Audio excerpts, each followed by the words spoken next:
Bonjour et bienvenue dans ce nouveau VIP. Aujourd'hui, nous recevons la Malice Family. Bonjour. Bonjour. Alors, il y a Benjamin, le papa, Corinne, la maman et votre fille, Lou Marine.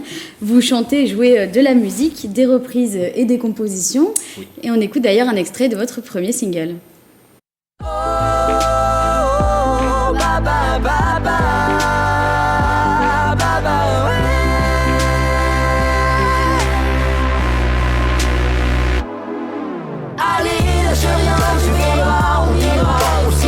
Que le cœur peut nous porter. Et demain c'est pas si loin, tout peut changer. Allez, lâche rien si tu crois que c'est mieux. Pour toi, pour moi, pour nous, pour eux. Tu seras jamais seul, tu seras jamais seul. Tu seras jamais seul, tu seras jamais seul. Alors tout d'abord, Benjamin, comment vous en êtes venu à créer ce groupe ? Déjà, c'est tout simplement l'envie de faire de la musique de base. C'est-à-dire que je crois que c'est un truc, quand on l'a, il faut que ça sorte, donc on crée des choses. Et ça vient à la base du fait que tous les deux, on avait envie de chanter. Donc on a d'abord monté un duo. Je passe tous les détails, on pourra rentrer dans les détails plus tard. Et à un moment donné, Lou Marine nous entendant chanter tout le temps, elle chantait aussi énormément et on s'est dit pourquoi pas faire ça à trois, tant qu'à faire. Et puis d'abord on a vérifié si elle aimait bien nos titres. Nous, le casting il était fait d'office, on la connaissait très très bien et on la trouvait plutôt pas mal d'ailleurs. On s'est dit on savait même pas si elle accepterait d'ailleurs. Et puis voilà quoi, ça s'est fait ensuite super naturellement, clairement quoi. Et alors Corinne, qui fait quoi dans ce groupe ? Alors, je serais tentée de dire que Benjamin fait tout. Ça résume, ça résume. Non, pas tout à fait tout comme. Plus sérieusement, c'est lui le créatif, celui qui développe vraiment le projet musical. Et moi, j'alimente, je nourris la famille et je chante quand même. Ouais. Mais on travaille quand même beaucoup ensemble, la musique. Et Lou Marine, c'est la star. Ouais, je dirais pour compléter, je dirais que Corinne, elle a ce que moi j'ai pas. Par exemple, moi je suis un peu le créatif et un petit peu l'archétype de l'artiste qui a 12 000 idées, qui va dans tous les sens. Et Corinne, elle a tendance un peu à cadrer les choses. Et ça, c'est carrément très important en vérité. Et donc vous avez été tête d'affiche du lancement de la saison culturelle d'Andrézy en 2020. Ouais. Lou Marine, comment c'était ? C'était incroyable déjà d'ouvrir la saison culturelle, c'était une responsabilité quand même. Le concert était comment Vraiment, c'était hyper bien, il y avait plein de lumière et tout, il y avait plein de monde aussi, et qui venait un peu de toute la France et tout, il y avait même qui venait de Brive-la-Gaillarde. Et on était très fiers.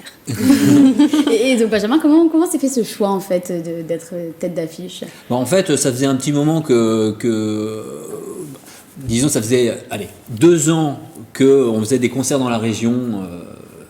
Notre création finalement, on a principalement fait des concerts dans la région et les gens de la mairie, alors je dirais plus précisément les nouveaux élus en fait, parce qu'en fait il y a eu les élections l'année dernière, donc il y a eu une nouvelle équipe et cette nouvelle équipe il s'avère qu'ils nous ont pas mal suivis et ça faisait un moment qu'ils nous disaient un jour quand même ça serait chouette que vous chantiez à Andrézy quoi, et ils ont été élus et ils ont pensé à nous pour l'ouverture. Voilà, ce qui se passe, c'est que c'était l'ouverture. Ils avaient envie de montrer les gens d'Andrézy, les talents d'Andrézy, et ils ont pensé à nous en premier. Alors évidemment, c'est quelque chose d'énorme, quoi.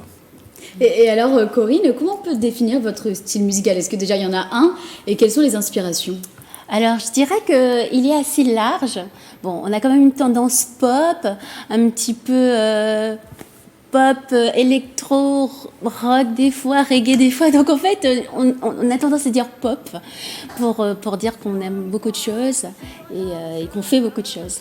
D'ailleurs, le titre là qu'on vient d'entendre, c'est de la pop, c'est très mélodieux, mais à côté de ça, il y a un petit rythme reggae, des sons un petit peu électro, donc voilà, ça résume assez bien. Mais après, quand on nous voit un concert, par exemple, d'un seul coup, on a un batteur qui tape fort. je dis pas que c'est rock avec des sons de guitare, hein, mais quand même il y a une énergie très rock aussi quand on fait des concerts. Donc du coup, il y a une sorte on aime un peu tout ça, quoi. C'est un mélange, quoi. Oui. Et donc vous êtes une famille, donc vous vivez ensemble. Est-ce que c'est plus simple pour répéter, pour créer? J'imagine que vous êtes toujours ensemble, donc à la maison ça doit chanter tout le temps. Comment ça se passe? Mais il y a pas les problèmes de déplacement du coup. Ça, c'est un truc. La logistique, hein, on n'en parle pas assez, hein, les déplacements. Hein. Non, mais c'est vrai, le pire, c'est que on répète, ouais. Pour 3 minutes après, on est en train de répéter. Alors évidemment, pas avec les musiciens, parce que quand on a des musiciens, on va quand même louer un studio pour ce genre de concert-là. Mais il y a pas mal de concerts aussi qu'on fait, ou même juste sans faire de concert, je veux dire juste comme ça, pour travailler des nouveaux morceaux, etc. Le midi, ping, alors en plus on est en vacances là, tous les midis, machin. Bon, Corinne, comme elle travaille beaucoup à la maison. Comme elle travaille à la maison, voilà, on a un peu des horaires de bureau quand même par moment. Ben, bon, alors, si on veut répéter tout le week-end, c'est tout le week-end, quoi. D'accord. Et pour la danse, alors comment ça se passe? Parce que vous dansez aussi sur scène. Donc, à la maison, c'est comment? On a des tutus. Alors, comment vous faites? C'est aussi plus simple, j'imagine, d'être chez soi. Oui. Déjà, on déplace tous les meubles. Ça, c'est quelque chose. On va dans notre salon. Et voilà, et on s'entraîne. Voilà. Mais c'est vrai, hein, on vire les salons, on vire le salon, on fait la place, on met les pieds de micro, les machins, on installe, on met les mobiles là sur un trépied, et puis 3-4, quoi, et on se regarde, quoi. Alors c'est vrai, quand vous disiez danse, ouais c'est ça, parce qu'en fait on aime bien le côté un petit peu travail de scène, chorégraphie, des fois le petit pas marrant qu'on fait avec tic-tic, machin, on travaille assez précisément tout ça, et c'est marrant parce qu'on peut le faire à la maison, ça en fait. Oui. Et donc oui, c'est très très très pratique là, parce que là, si on veut, on a un concert pour le concert d'Andrézy là, pendant un mois, enfin je sais plus combien de temps là-dessus à l'avance, mais vraiment tous les jours, on travaillait quelque chose, l'entrée de scène, le machin, le truc, tout était travaillé aux petits oignons. Tout quoi. était prévu d'avance. Ah ouais, quasiment quoi. Non, bah après il y a un petit côté d'improvisation qui est d'ailleurs agréable, hein. Comme ici, hein, si j'ai envie de faire je peux. Là, l'improvisation, c'est vraiment très très important. Hein. Oui. Et donc du coup voilà, mais à part ça, ouais, on travaille énormément tout ce qui est scène, tout ce qui est beaucoup de choses. Ouais, beaucoup de choses. Et donc vous avez sorti votre premier clip, hein, qu'on vient de voir, Jamais seul, en septembre. Il a été tourné au château de Breteuil. C'était important de faire du local? Oui. Pourquoi? Oui. Qu'est-ce qui vous a plu là-bas?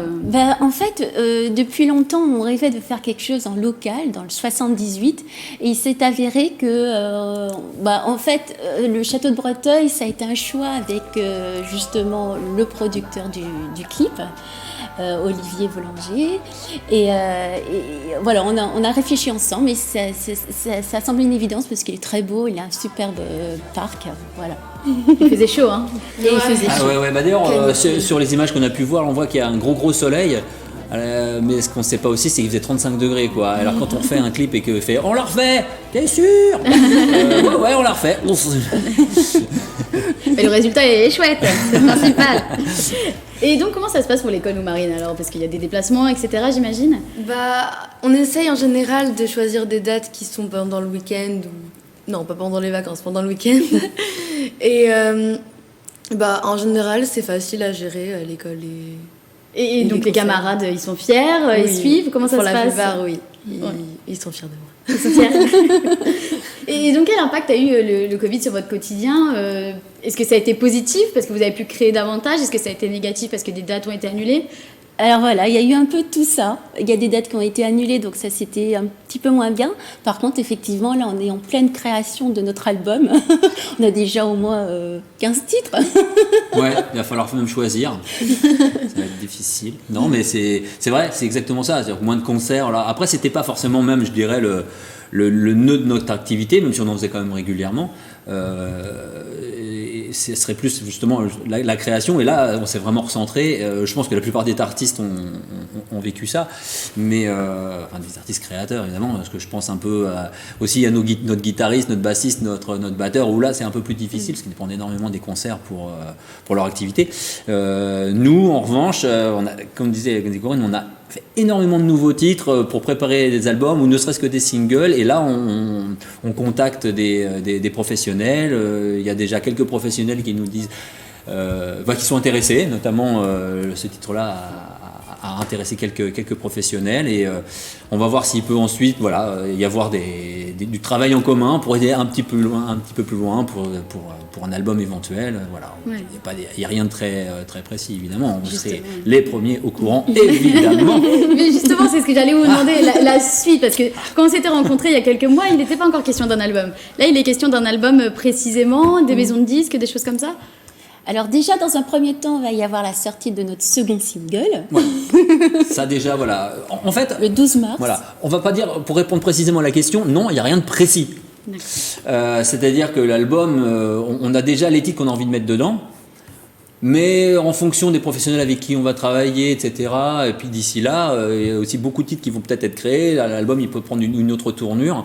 Dans un premier temps, ça, une chose est sûre, on va sortir très régulièrement maintenant des singles, histoire de commencer à vraiment montrer vraiment ce qu'on fait, voilà, avec des titres comme ça. Le prochain titre s'appelle On se connaît, c'est un titre qui parle un peu plus de nous encore, je dirais, même si je l'ai déjà qui parlé rentre un dans petit peu notre de nous. intimité. Qui rentre dans notre intimité, et vraiment, je vous invite tous, je ne sais pas où est la caméra, je vous invite tous à aller le voir, parce qu'on y a mis beaucoup de cœur, on y a surtout mis beaucoup de nous-mêmes, parce qu'on y a mis des images d'archives, de choses qu'on a tournées quand elle est née, et même avant qu'elle soit née. Elle est déjà dans le film avant même d'être née. Et ça, mais c'est vrai, hein, c'est même pas une blague. Donc voilà, on est assez fiers de ce titre qui nous représente vraiment très bien, quoi, qui est nous. Donc il sortira le 12 mars. Et sur le 12 ça. mars, voilà, c'est D'accord. ça, exactement. Le clip, le single sur toutes les plateformes en même temps. Et tout. D'accord. Voilà. Très bien. Merci beaucoup d'être venu aujourd'hui. Merci à vous. Donc je rappelle que votre premier single et puis bientôt le deuxième du coup sera disponible sur toutes les plateformes de téléchargement légal. Et bien sûr, on peut vous retrouver sur tous vos réseaux sociaux. Hein, c'est la Malice Family, Facebook, Instagram, C'est Twitter. ça. Non, pas Twitter.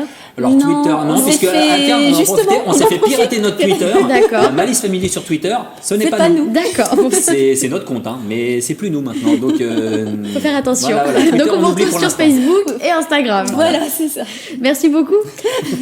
Et merci beaucoup à vous d'avoir suivi cette émission. On se retrouve bientôt dans un nouveau VIP.